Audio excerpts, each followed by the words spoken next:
Today we're taking a look at the things you could do if you've been contacted by Capital Resolve Debt Recovery, also known as Capital Resolve Debt Collectors.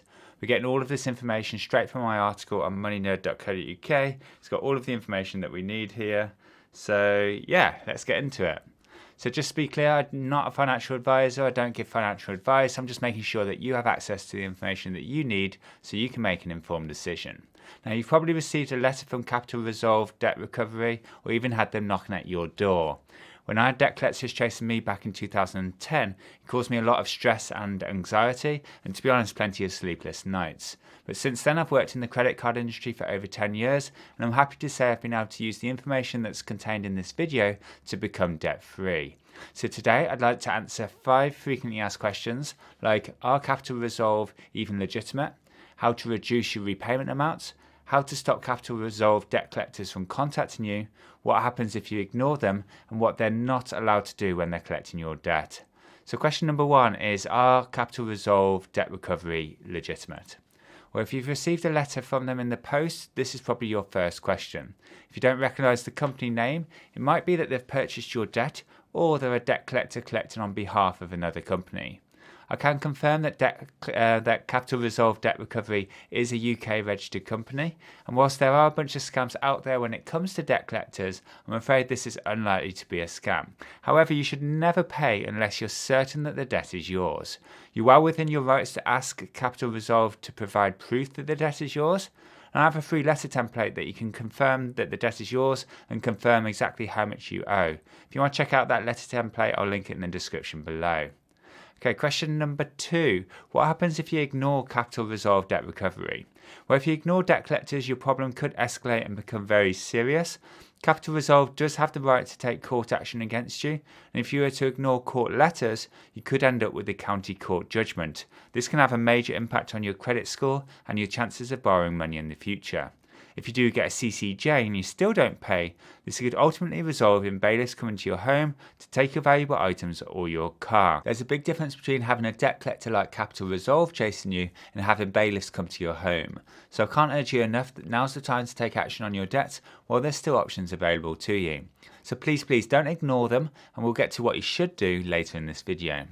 Question number 3 is, what are the rules that Capital Resolve Debt Recovery need to follow?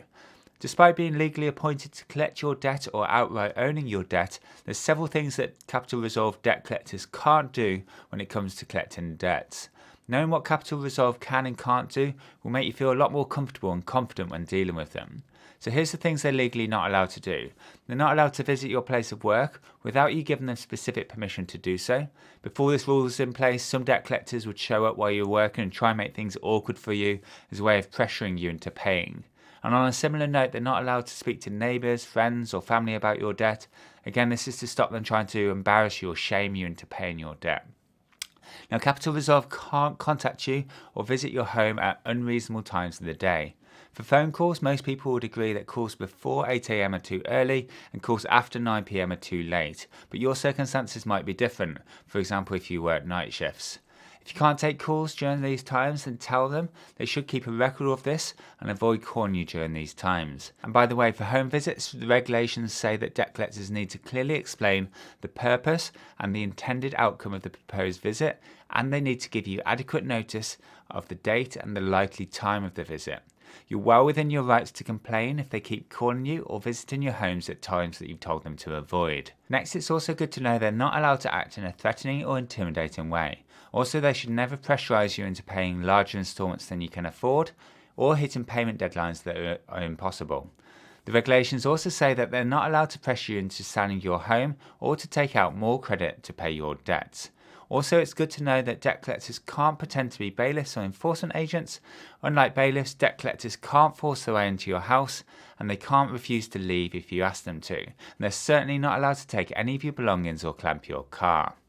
Question number 4 is, how long can you be chased for debt?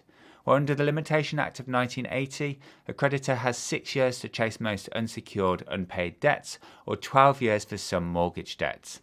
This limitation period starts from the time of your last payment or when you last acknowledged the debt. Ultimately, debt collectors can't enforce their debts through the courts after 6 years, But if you've already been taken to court and have a CCJ registered against you, then unfortunately there's no end date for how long you can be chased. Question number 5 is, how do I pay less and come to an agreement with capital resolve debt collectors? Well, there's a number of ways you might be able to reduce the amount you repay. If Capital Resolve are adding interest and charges to your debt, then you could ask them to freeze them to help you get back on track and clear your debts quicker. Debt collectors are more likely to stop or reduce interest and charges if you can prove that you're in financial difficulties. You could put together a budget showing your income and essential living costs so you can clearly demonstrate if you are in financial difficulties. You can also use that same budget to negotiate reduced payments. Again, for this, you'll need to show why you can't afford higher repayments. So make sure you use that same budget to show your income and essential living costs so you can clearly demonstrate what you can afford.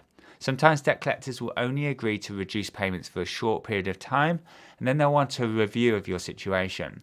Other times they'll agree to much longer repayment periods, but all of this will totally depend on the nature of the debt and your individual circumstances.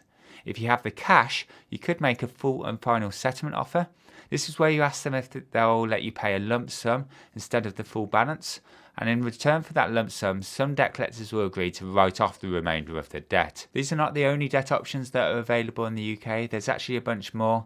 There's some free options, there's some paid options. Each of them have their pros and cons. If you want to learn more about these debt solutions that I mentioned in the video, or the other debt solutions that I didn't mention in the video, you can check out my website, which I'll link in the description below.